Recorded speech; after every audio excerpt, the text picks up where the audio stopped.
2 days later, it was Percy's birthday. His mom threw a small party at their apartment.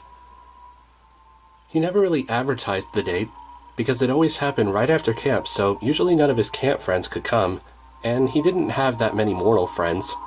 On top of that, Percy felt like getting older didn't seem like anything to celebrate, since he had that big prophecy about him destroying or saving the world once he would turn 16. Now he was turning 15. He was running out of time. Paul Blofus came over, but that was okay, because Chiron had called the school and took care of everything. He convinced everyone at the school that Percy had nothing to do with the band room explosion. Now, Paul and the other witnesses were convinced that Callie had been a crazy firebomb-throwing cheerleader, while Percy had simply been an innocent bystander who panicked and ran from the scene. Thankfully, he would still be allowed to start as a freshman at the school next month. If he wanted to keep his record of getting kicked out of school every year, he would have to try harder. Tyson came to the party too. As usual, the mist automatically made him look human, so he didn't have to worry about freaking out Paul. Sally baked an extra blue peanut butter cake, just for him. While he helped Sally with the candle, Paul asked Percy to talk with him in the kitchen. "I heard your mom signed you up for driver's ed this fall," Paul said. "Yeah, it's so cool, I can't wait." He'd been dying to start driving forever, but he guessed his heart wasn't in it anymore, and Paul could tell. In a weird way, he sort of reminded Percy of Chiron sometimes, how he could look at you and seem to be reading your thoughts. Maybe it was because they were both teachers or something. "I'm guessing you've had a rough summer," he said. "You've lost somebody important, or girl trouble?" Percy stared at him. "How did you... Did my mom..." "I promise she hasn't said a thing," Paul said, "and I swear I won't either. I just know there's something unusual about you, Percy. I may not know the full detail, but I was also 15th once, you know. And I'm just guessing from your expression, well, you've had a rough time." He nodded. He had promised his mom he would tell Paul the truth about him, but now didn't seem like the right time. Not yet.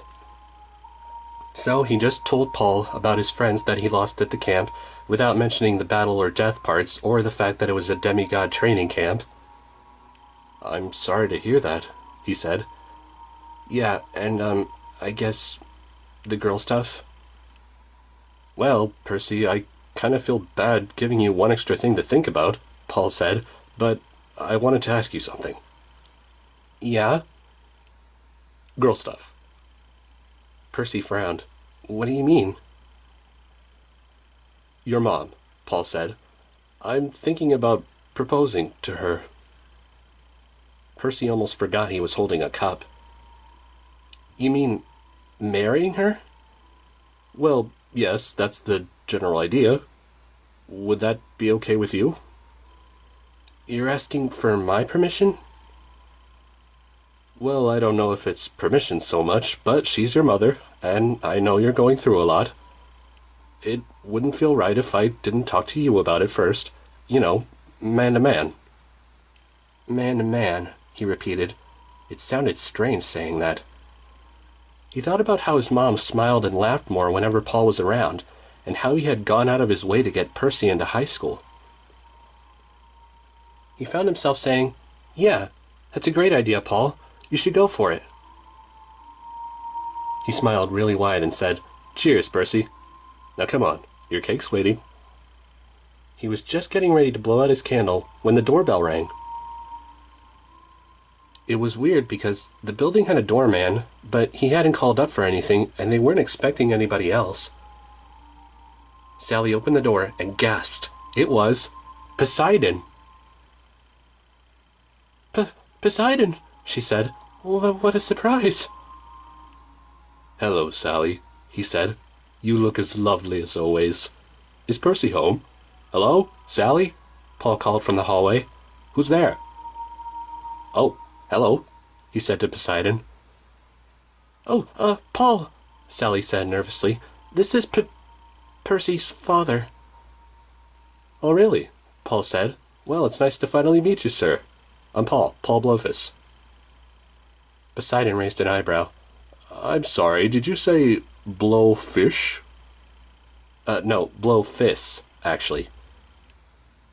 Oh, I see, Poseidon said. Well, that's too bad. I like blowfishes. I am Poseidon. Poseidon, like the god of the sea? Paul asked. Interesting. I've gone by other names, but I do prefer Poseidon. He turned and smiled at Percy when he entered the hall. Ah, Percy, there you are, my boy. And Tyson. Daddy!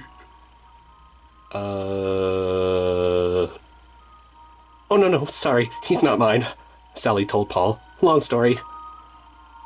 I couldn't miss Percy's 15th birthday, Poseidon said. You know, if we were at Sparta, Percy would have already been considered a man. That's true, Paul said. I used to explain that to my students in history class. Anyway, Poseidon said, Sally, would you mind if I borrowed Percy for just a moment? He led Percy into the kitchen and asked, Are you all right, son? Yeah, Dad, I'm fine, I guess. Chiron gave me a call and filled me in, Poseidon said. But I wanted to hear it directly from you. Tell me everything. And so he did. Poseidon seemed like a pretty good listener, because his eyes never left Percy's face. His expression didn't change the whole time. When Percy was done, Poseidon said, So Kronos is indeed back. It will not be long before he's fully formed. But he's possessing a mortal body. Can't you just destroy him? Percy asked. Poseidon looked troubled. Mortal perhaps, but there's something different about Luke. I don't know how he was prepared to host the Titan's soul, but he will not be easy to kill, and yet I fear he must be killed if we are to send Kronos back to the pit. I will have to think on this. Unfortunately, I have other problems of my own back home in the sea. Percy remembered what Tyson had told him at the beginning of the summer, about the old sea gods attacking. Indeed, the battle first came to me personally, Poseidon said. In fact, I cannot stay long. Even now, the ocean is at war with itself. It is all I can do to keep hurricanes and typhoons from destroying your surface world. The fighting is very intense. Let me come with you, Percy said. I can help. No, son, Poseidon said. You'll be much needed here, which reminds me, that incident on Mount St. Helens. Typhon is slowly stirring. The eruptions are continuing. It is very likely that soon, in a few months, perhaps a year at best, he will break loose of his bonds. I'm so sorry, Percy said. I didn't mean... It's not your fault, Percy. That would have happened sooner or later with Kronos awakening the ancient monsters. But beware, if Typhon stirs, it will be unlike anything you've ever faced before. The first time he appeared, all the forces of Olympus were barely enough to battle him, and when he breaks free completely, he will come here to New York and march straight for Olympus. That was just the kind of wonderful news Percy wanted to get on his birthday. Oh, and before I go, I have something you'll need. He reached into his pocket and brought out a sand dollar. Happy birthday, son. Spend it wisely now. Spend a sand dollar? In my day, you could buy quite a lot with a sand dollar. I think you'll find it still buys a lot if used in the right situation. What situation? When the time comes, Poseidon said, I think you'll know. Percy took the sand dollar, but something was really bothering him. Dad, when I was in the maze, I met Antaeus, and he said, well, he said he was your favorite son, and he decorated his arena with skulls, and... He dedicated them to me, Poseidon said, and you're wondering how someone could do something so horrible in my name. He put a hand on Percy's shoulder. Percy, lesser beings do many horrible things in the name of the Olympians. That does not mean we approve the way our sons and daughters act in our names. It usually says more about them than it does about us. But knowing what you went through these past months, all for the people you cared for, no one has ever made me a more prouder father than I am now. That is why you are my favorite son. Percy smiled, and at that moment, just being in the kitchen with his dad was the best birthday present he ever got. Then his mom called from the living room, "Percy, the frosting's getting dry." "I'd better let you go now," Poseidon said. "Good luck, son, and enjoy your cake." Just like that, he turned into mist and was swept out the window with a warm ocean breeze. It took a little work to convince Paul that Poseidon had exited down the fire escape, but since humans can't vanish into thin air, he had no choice but to believe it. Percy made a wish, and they ate blue cake until they couldn't eat any more. Just to pass the time, and so the party didn't have to end so soon, they played a bunch of old board games like Sugarland and Jumanji.